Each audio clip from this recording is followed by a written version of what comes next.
Movimentos sociais, características, possibilidades, um pouquinho de história. Muitas vezes a gente perde um pouco a dimensão de que a nossa história, história do Brasil, está dentro de um contexto de história muito próximo dos nossos irmãos da América Latina. A gente foi colonizado junto, a gente teve um começo de história muito parecido e as relações políticas que o Brasil tem para fora são muito parecidas com as relações que os nossos irmãos latino-americanos têm com Europa, Estados Unidos. As relações de dependência, as interferências são muito próximas.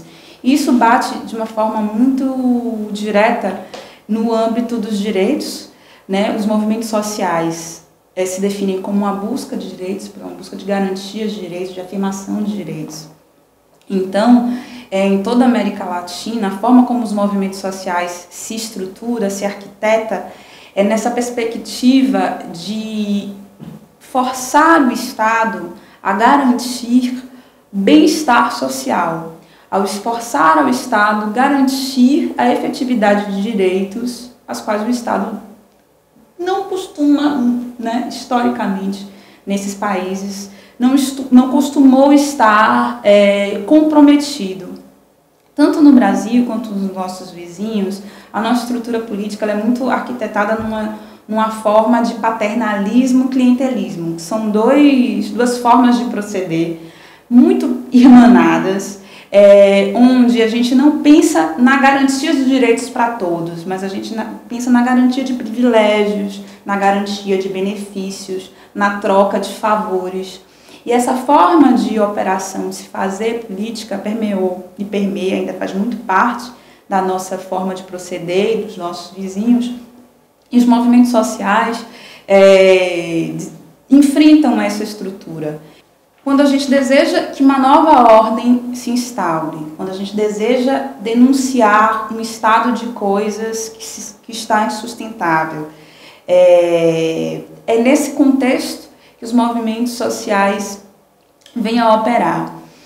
A gente vai ter, ao longo de nossa história, a história do Brasil ela é repleta de revoltas, que são revoltas, insurreições, que quase sempre foi aplacada de uma forma bastante violenta, o que muitas vezes contribuiu para que a participação política no Brasil fosse intimidada, fosse um pouco acabrunhada a consciência política no país.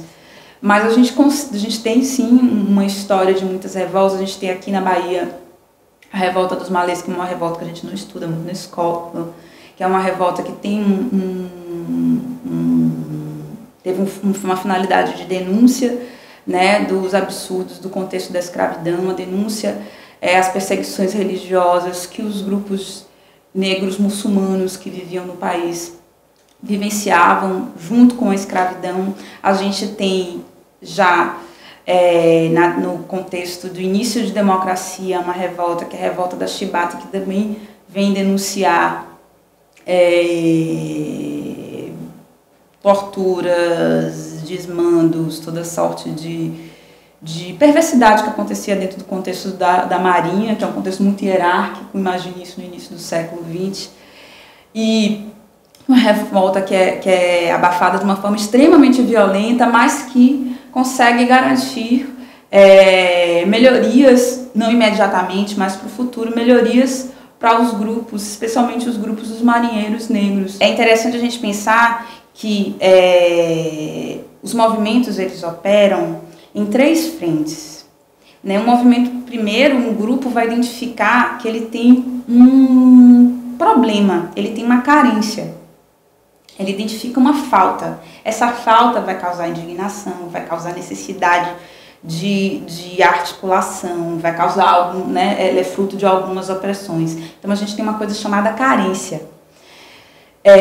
Quando a gente começa a problematizar essa carência, começa a entender o que é o problema e o que a gente quer para sanar, a gente consegue identificar uma demanda, que é aquela coisa que a gente vai exigir, é aquela coisa que a gente vai pedir ou obrigar, né, junto ao poder público, junto ao empresariado, junto ao setor que for, com o qual a gente estiver dialogando.